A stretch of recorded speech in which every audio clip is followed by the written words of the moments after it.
Hello and welcome. I am Dr. Anil Joshi. Welcomes you to my series Iconology and Temple Architectural Perspectives. Today's topic is interesting for those who worship Lord Hanumana.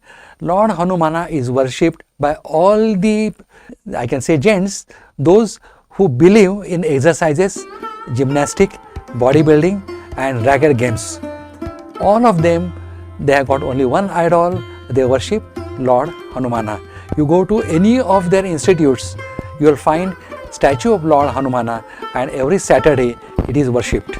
Now we are going to see Lord Hanumana and Ramayanas, lot of incidences, may it be Vali, Sugriva, Rama, Lakshmana staying there. They are planning for further Ravana's war.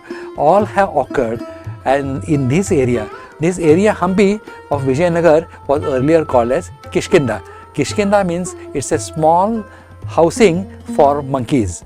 So it was their habitat, they were there, and Lord Hanumana come from this area and we worship Lord Hanumana. So obviously it was our love to go there and offer our worship at the place by climbing up the mountain. We agree, it's a steep hill. It's a steep hill, almost more than 575 steps, and in between step also there was again a steep up.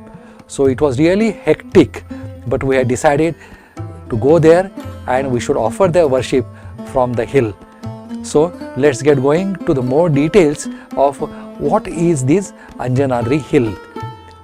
So we are in Hampi at Anjanadri hill, but this is a Anjanadri hill seen from different mountain, that is from Raghunatha temple. You can see this all over Hampi, whichever area you go, you will see this hill because of two things. One thing is the temple over there and white color, and third is what you can hear. You can hear anywhere in the vicinity, in whichever mountain or whichever hill you are, Jai Shri Ram. And the wonderful thing is we have learned resonance. We have learned principles of it, but actually we felt it over here that even from 1 kilometer or more than 1 kilometer, the voice can be clearly heard. Principle of resonance is a part of our radio physics, we teach them, and also it is used in many instruments also, where the sound resonance takes place in natural ways. But in reality we have experienced here, not only experienced, I heard with my ears that the Jai Shri Ram Nara was coming right from the 2 or 3 kilometers, and that also within a valley which was full of stones. Now coming to a historical aspect, Lord Hanumana was born here. For this, to see the temple, you will have to climb 575 hills. Of course, it is a god of power, so he will be at such place only, and he will test you also. This is also a sunset point, an outstanding view of Tungabhadra river flowing between the rocks, mountains is just awesome. I'll show you. We went there for 10 or 15 minutes, but we never knew how an hour have passed. It's a wonderful place. And that also, when you go after putting certain efforts, you climb 600 steps, 575 steps, and when you are fully exhausted, you sit there, you get a cool breeze and feeling where you are, and that all is wonderful. Now the whole Vithala complex and other most of temples can be seen from this hill. It's a big high up, you can see from their temples, so also you can see other hills also from this hill. You can see a beautiful sunset, and it is called a sunset point. I'll show you pictures of that. We are going to that sunset point shortly. Now you can see floating stones used to build a Rama Setu. Some people say it's unbelievable that stones can float. Yes, porous stones are produced, temples are built, people are studying now these type of stones of temple to construct houses which will be seismic resistant. Now here in this temple, you can see a stone which is put in the water and it is floating. Believe it or not, it is floating, and there are floating stones. The technology was existing. Maybe because we don't know, we say it is not true, but it's a fact. You can see it with your own eyes that there is a floating stone. Then the cool breeze, refreshing air, and a feeling that you have come to Anjanadri hill will give you such a relaxation and mind pleasure. It is just experiencing more than just telling or hearing. The Anjanadri hill lies in Hanumanahalli. This is the name of the place. In Kannada, it means a Hanuman village near the Hampi, Karnataka, state India, and it is birthplace of Lord Hanumana. According to Hinduism, Hanuman was born to the Anjana, and the Hanuman was also called Anjaneya, that is the son of Anjani. Anjaneya or Hanumana, and the birthplace is called Anjanadri. Anjanadri is the place where he was born, or there is in simple word called Anjanari, because Anjanadri is slightly difficult to pronounce. It's okay. We can call it as Anjana Hill. It is located in Anugundi Taluka. The hill has Hanuman temple at the top. It has about 575 steps, as I told you, hectic steps. But once you go up, you will forget. The temple has a rock-carved idol of Lord Hanumana. There are also shrines of Rama, Sita and Anjana, that is the mother of Hanumana, in the vicinity. The place was known as Kishkinda in Puranas, so it is there from long time. Kishkinda, I told you, is habitat for the monkeys. And today also you will find lot of monkeys there. But there is some interesting point. They will come there, they will take eatables are there, but if you keep your chappals outside the temple, no monkey will touch it. No monkey will touch it irrespective. But if there is any eatables or anything in the bag, they will try to take it. Now he was considered a warrior god. Not only a warrior god, but a god with powers. The Hanumana was also known as Anjaneya, and his place and Anjaneyadri or Anjana. This can be spotted at a distance from the temple from any of the hilltops. We have seen it from lot of hills when we were climbing up around the in Hampi. This was seen, and not only seen, it was heard. That is what I told you, the effect of resonance or the effect of science which can be executed here. The temple is of high importance to worship of Lord Rama. The Ramayana, the story of Rama, recited here in Hindi.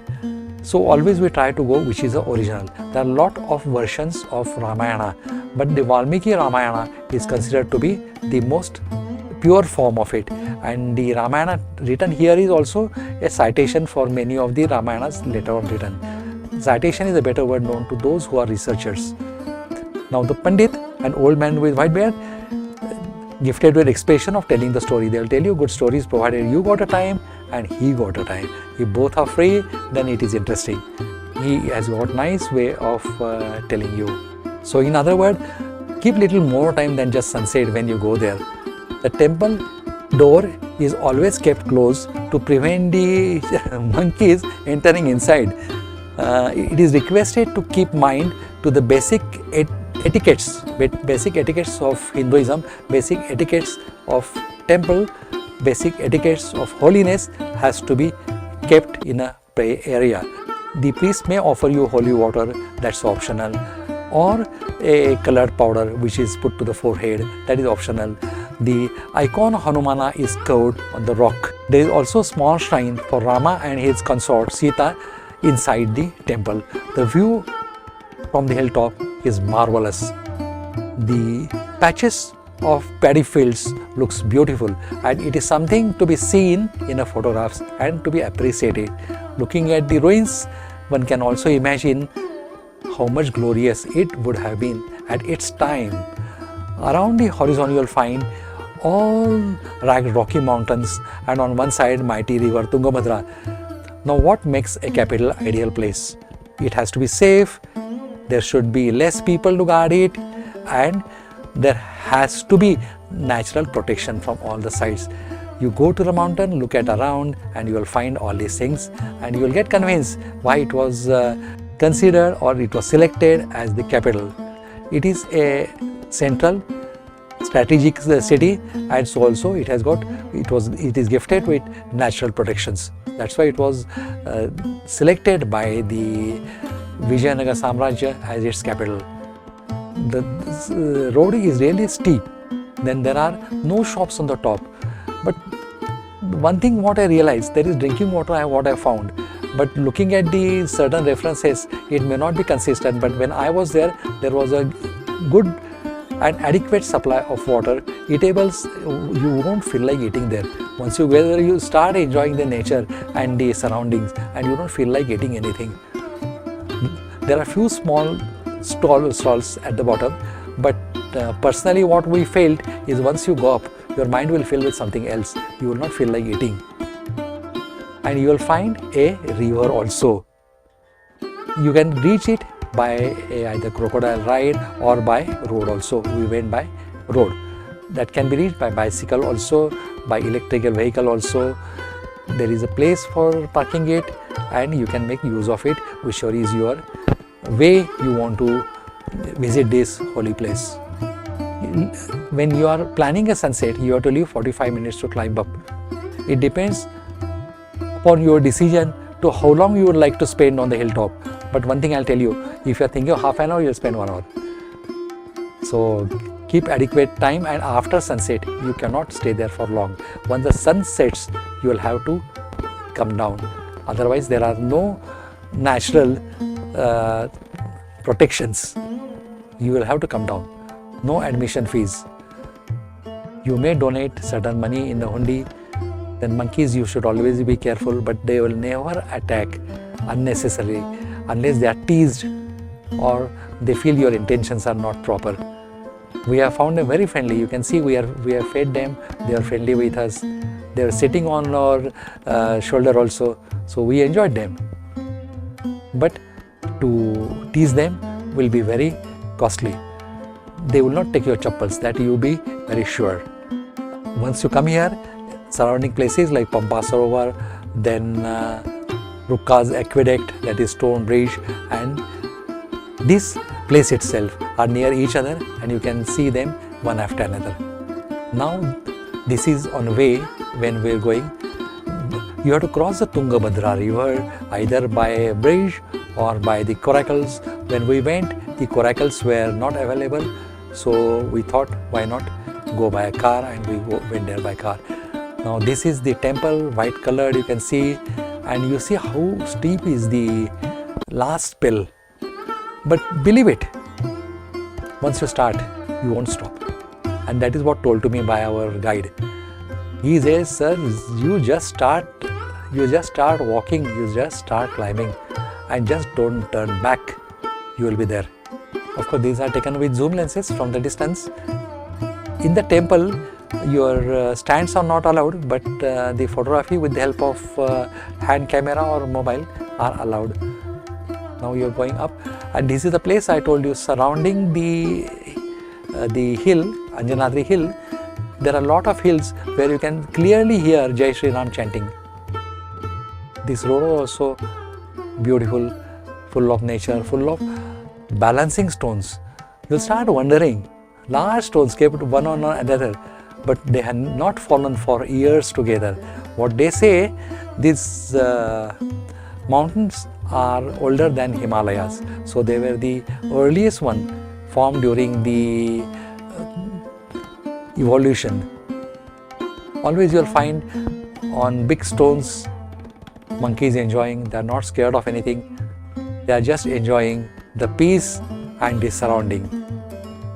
So why not we will also go in same way, sit in the silence and enjoy the nature.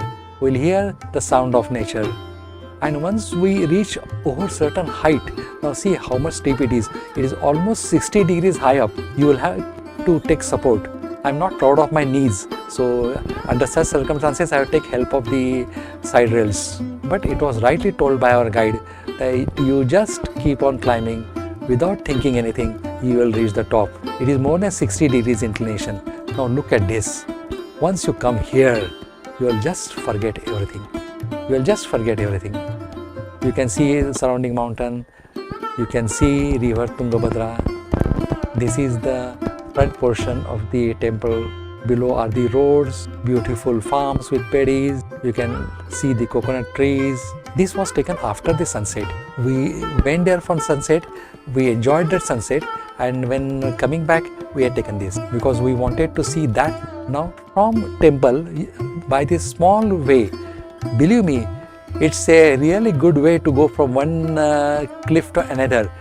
Both sides there are more than 300 or 400 feet deep, and below is a narrow road, but believe it, all people are enjoying going this side and that side. You can see everybody is enjoying walking here and there, running to the other point, and once you go across, that's a sunset point.